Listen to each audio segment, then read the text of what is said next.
नमस्कार। प्रादेशिक समाचार के साथ मैं पूजा कुमारी। प्रधानमंत्री नरेंद्र मोदी ने कहा है कि विरोध और संघर्ष में उलझा विश्व किसी के भी हित में नहीं हो सकता। यह समय शांति और भाईचारे का है।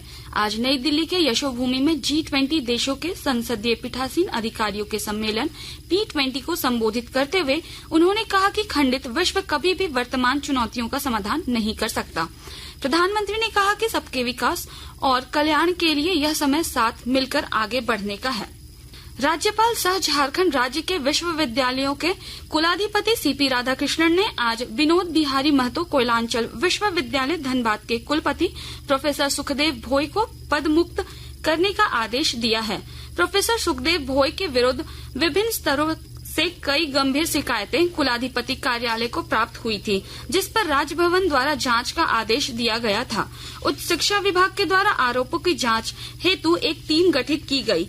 टीम की जांच में कुलपति द्वारा प्रशासनिक एवं वित्तीय अनियमितता बरतने के शिकायतों की पुष्टि हुई है, जिसके बाद यह निर्देश दिया गया।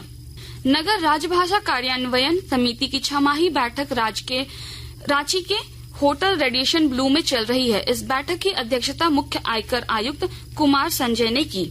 ग्रामीण विकास मंत्री आलमगीर आलम ने जूट क्रय केंद्र खोलने के लिए पाकुड़ के सदर प्रखंड स्थित चांचकी गांव का निरीक्षण किया। इस क्रय केंद्र में किसानों द्वारा उपजाई जूट की फसल खरीदी जाएगी। इस दौरान मंत्री ने जूट की खेती से जुड़े किसानों एवं अन्य ग्रामीणों को आत्मनिर्भरता को लेकर किए जाने वाले कार्यों की जानकारी दी। उन्होंने कहा कि सखी मंडलों को जोड़कर आत्मनिर्भर बनाया जाएगा। सरकार इस दिशा में हर संभव प्रयास कर रही है। विशेष स्वच्छता अभियान 3.0 के दूसरे चरण में आज आकाशवाणी रांची में स्वच्छता अभियान चलाया गया। इस दौरान आकाशवाणी के कार्यक्रम, समाचार, प्रशासनिक एवं राजभाषा अनुभाग में रखे पुराने अभिलेखों एवं अन्य उपयोगी वस्तुओं की सूची तैयार कर उनका निस्तारण किया गया। इसके अतिरिक्त आकाशवाणी परिसर एवं कॉलोनी में कर्मचारियों ने स्वच्छता अभियान चला साफ सफाई की। यह अभियान 31 अक्टूबर तक चलाया जाएगा। राजधानी रांची को जाम मुक्त बनाने के लिए शहर में नए पार्किंग स्थल बनाए जाएंगे। जिले में उपायुक्त राहुल कुमार सिन्हा की अध्यक्षता में आयोजित बैठक में अधिकारियों को पार्किंग बनाने के लिए स्थल चयन करने का निर्देश दिया गया। पाकुड़ के सदर प्रखंड कार्यालय सभागार में बूथ लेवल पदाधिकारियों को 1 दिवसीय प्रशिक्षण दिया गया। इस दौरान सहायक निर्वाची पदाधिकारी सह BDO शफीक आलम ने BLO को मतदाताओं के फोटो की गुणवत्ता सुधारने और 18 वर्ष की आयु पूरी कर चुके युवक युवतियों के नाम मतदाता सूची में दर्ज करने की जानकारी दी। इसके अलावा बूथ लेवल पदाधिकारियों को प्रपत्र 7 को सही तरीके से भरने के बारे में भी बताया गया। आजादी के अमृत महोत्सव के तहत हजारीबाग के गौतम बुद्ध शिक्षक प्रशिक्षण महाविद्यालय में NSS कार्यकर्ताओं ने रैली निकालकर लोगों में देश प्रेम का जज्बा भरा। वहीं अमृत कलश में गांव की मिट्टी भरकर लोगों के बीच मेरी माटी मेरा देश का संदेश दिया। रैली में शामिल कार्यकर्ताओं ने भारतीय स्वतंत्रता संग्राम के वीर शहीदों को याद कर उन्हें नमन भी किया। हजारीबाग के कटकमदाग प्रखंड के हुरुदाग के युवा किसान क्लेमेंट हंस गेंदा फूल की खेती कर आत्मनिर्भर बन रहे हैं। विस्तृत ब्यौरा दे रहे हमारे संवाददाता।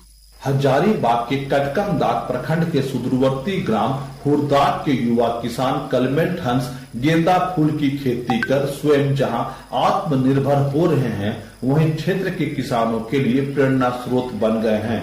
उन्होंने बताया कि रांची से बीज मंगाकर फूल की खेती के लिए नर्सरी तैयार किया।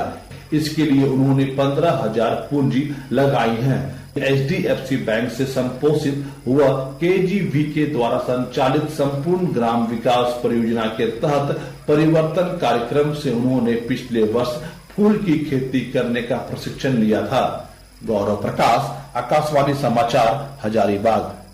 राजधानी रांची के मांडर प्रखंड में 2 दिवसीय मुड़मा मेला 30 और 31 अक्टूबर को आयोजित किया जाएगा। आयोजन समिति के लोग इस मेले के आयोजन की तैयारी में जुटे हुए हैं। मुड़मा मेला झारखंड में आयोजित होने वाला वार्षिक आदिवासी मेला है। दूर दराज के क्षेत्रों के रहने वाले आदिवासी समुदाय के लोग इस दिन मां शक्ति की आराधना के लिए मुड़मा में एकत्रित होते हैं। इसके साथ ही आकाशवाणी रांची से प्रादेशिक समाचार का ये बुलेटिन समाप्त हुआ। नमस्कार।